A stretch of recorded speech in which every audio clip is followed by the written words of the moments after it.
Pahammu.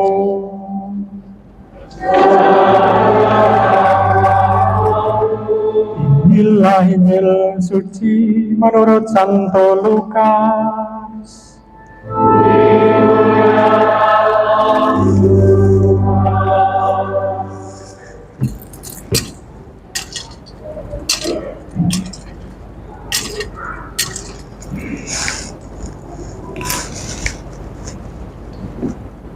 Sekali peristiwa, Yesus berbicara kepada orang banyak tentang kerajaan Allah, dan ia menyembuhkan orang-orang yang memerlukan penyembuhan.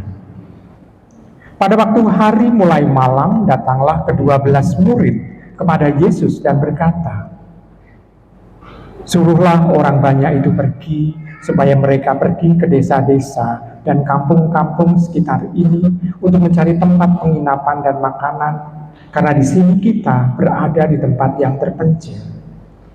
Tetapi Yesus berkata kepada mereka, "Kamu harus memberi mereka makan." Mereka menjawab, "Yang ada pada kami tidak lebih dari 5 roti dan 2 ikan. Kecuali kalau kami pergi membeli makanan untuk semua orang banyak itu." Sebab di situ ada kira-kira 5.000 orang laki-laki. Lalu Yesus berkata kepada murid-muridnya, "Suruhlah mereka duduk berkelompok-kelompok, kira-kira 50 orang setiap kelompok." Murid-murid melakukannya dan menyuruh mereka orang banyak itu duduk. Yesus mengambil 5 roti dan 2 ikan itu, lalu menengadah ke langit dan memberkati. Kemudian memecah-mecahkan roti itu dan memberikannya kepada para muridnya, supaya dibagi-bagikan kepada orang banyak. Mereka semuanya makan sampai kenyang. Lalu dikumpulkan potongan-potongan roti yang lebih sebanyak 12 bakul. Demikianlah sabda Tuhan.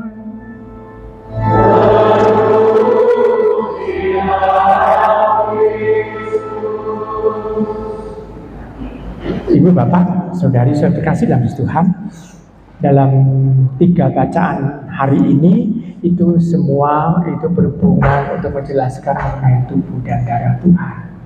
Kita bisa melihat pada bacaan pertama dikatakan bahwa Yesus itu seperti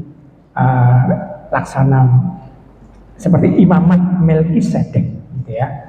Dan kita bisa melihat dalam bacaan Injil tadi, bukan bacaan Injil, tapi bacaan pertama tadi, kita bisa melihat bahwa Melkisedek untuk memberkati Abram mempersembahkan roti dan anggur.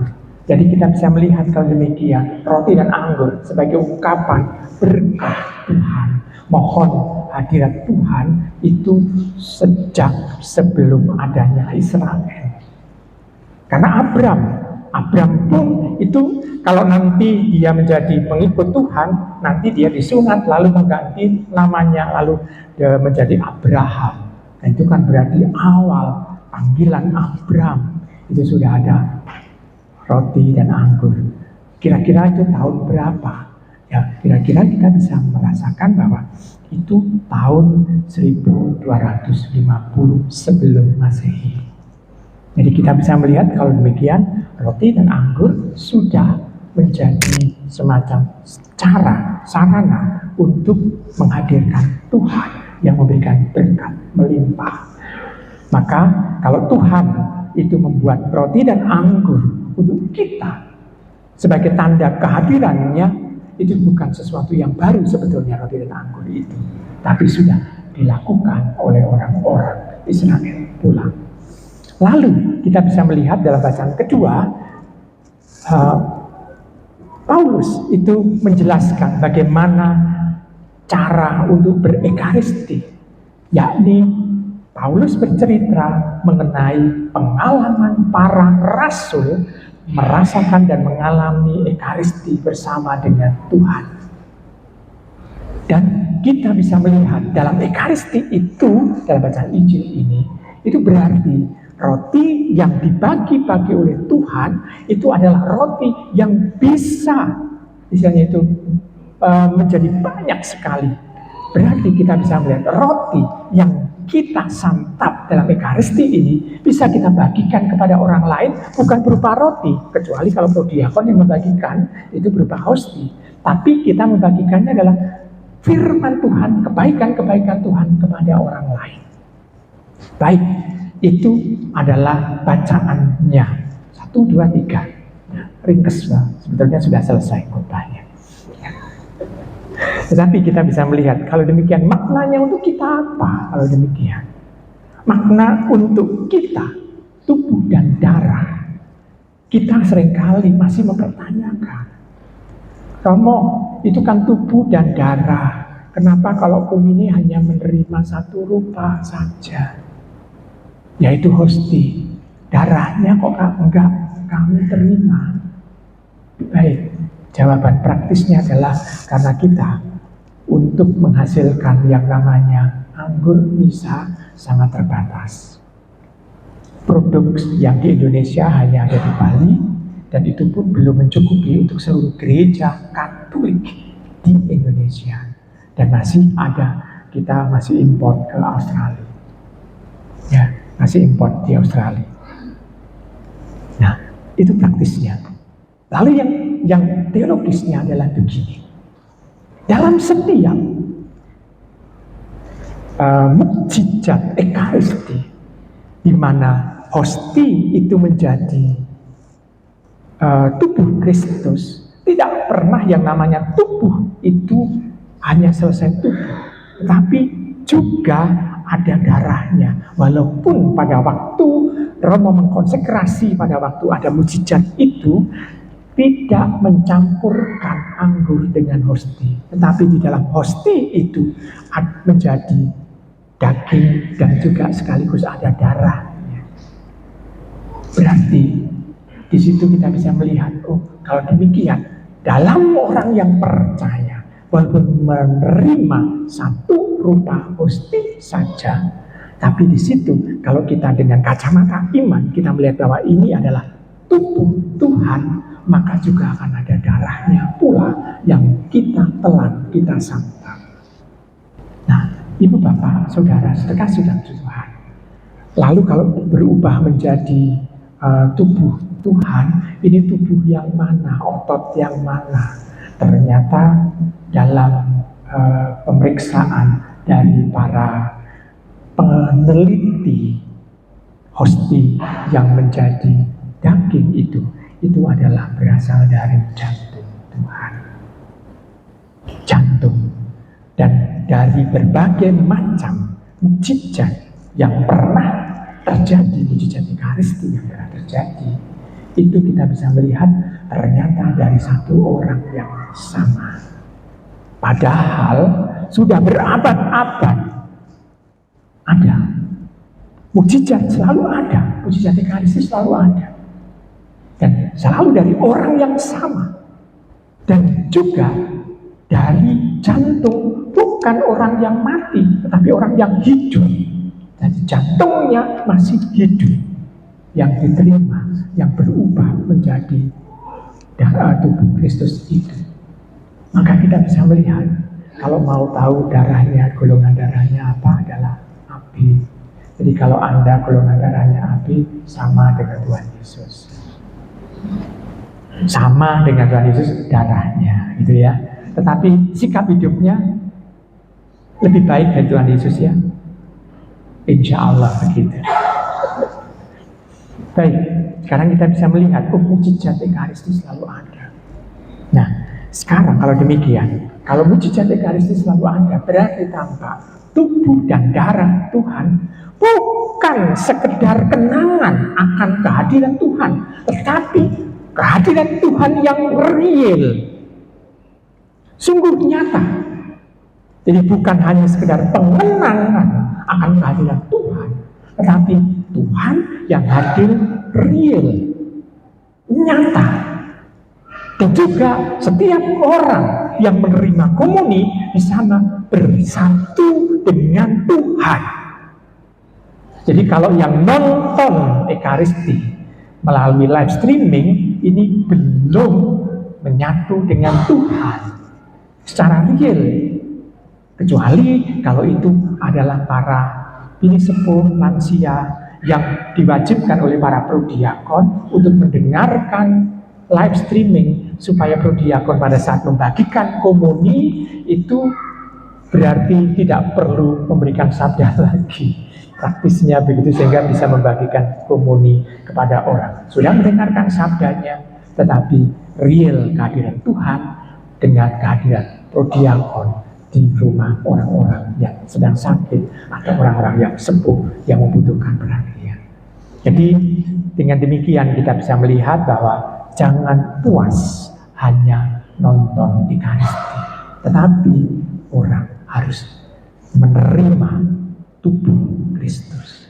Nah, kalau demikian, kalau orang itu menerima tubuh Kristus, berarti orang itu sudah menyatu dengan Yesus. Betul? Nah, kalau Anda kebetulan bermusuhan dengan orang yang sama-sama orang Katolik, lalu sama-sama terima komuni, bisakah kita juga menghormati Yesus yang ditelan oleh orang yang Anda musuhi itu? Halo? Jawabannya gimana? Bisa menghormati Tuhan Yesus yang dimakan oleh orang yang Anda musuhi itu. Kalau itu saudara Anda sendiri dan Anda dendam dengan orang itu, dan orang itu sama-sama menerima komuni suci, sanggupkah Anda juga menghormati Yesus yang juga ditelan oleh orang itu? Kenapa harus menghormati? Ibu bapak, pada saat Anda masuk gereja, Anda menghormati tabernakel, kan? Tabernakel, yaitu lemari untuk menyimpan hosti sisa yang tidak habis dimakan pada saat Ekaristi. Itu pun sudah Anda hormati. Nah, sekarang pribadi orang yang ciptaan Tuhan yang menjadi tabernakel hidup, apakah bisa Anda hormati juga?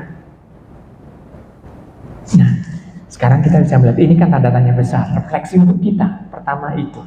Lalu berikutnya adalah kita bisa melihat Tuhan ini menggandakan roti itu.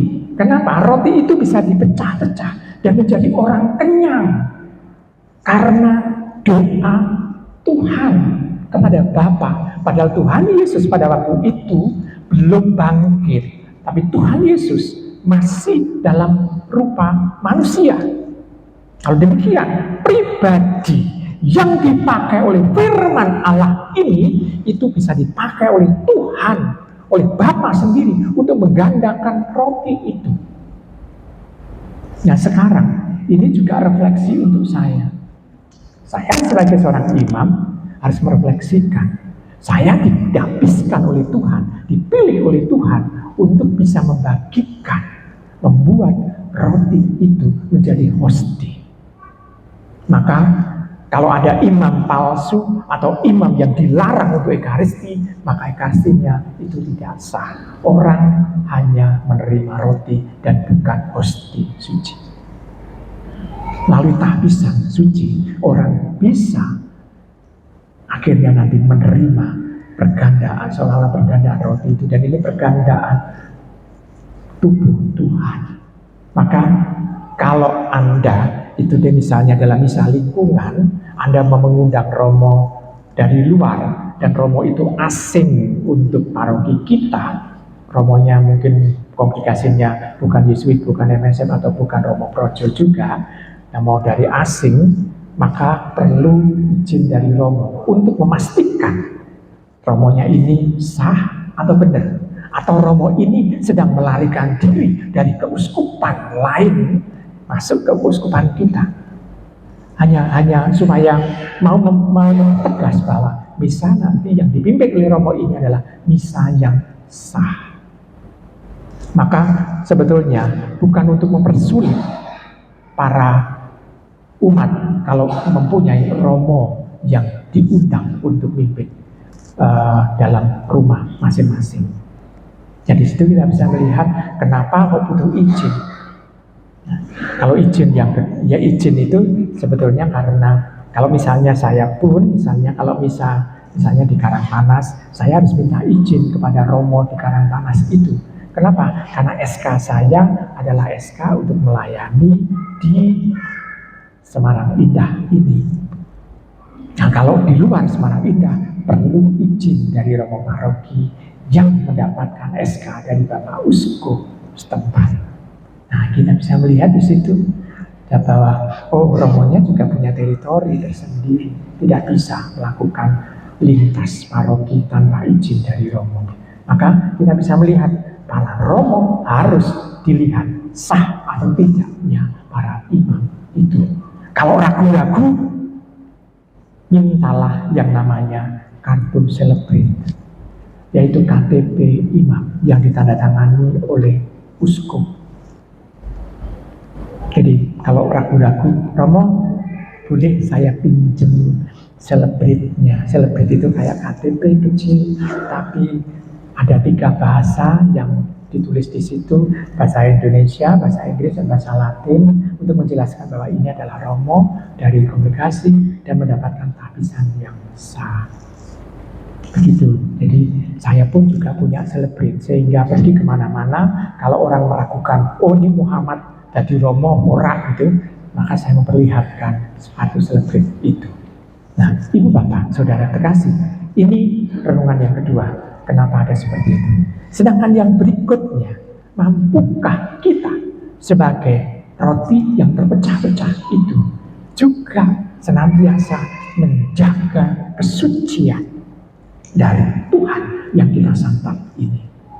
Semoga apa yang kita terima masuk dalam perut kita ini, rotinya yang masuk dalam perut, tetapi Yesusnya masuk di dalam hati kita, sehingga kita dipengaruhi untuk bisa bersikap secara bijak di dalam kehidupan yang nyata. Maka kita bisa melihat bahwa hari raya tubuh dan darah ini adalah tanda bahwa Tuhan tidak meninggalkan kita, namun Tuhan selalu mau ngeman kita supaya kita berjalan menuju kepada Bapa, kepada Putra, dan kepada Roh Kudus sebagai Allah yang esa, Allah yang Tritunggal Maha Kudus itu. Nah, dengan demikian kita melihat bahwa Tuhan tidak pernah meninggalkan kita. Selamat merenungkan.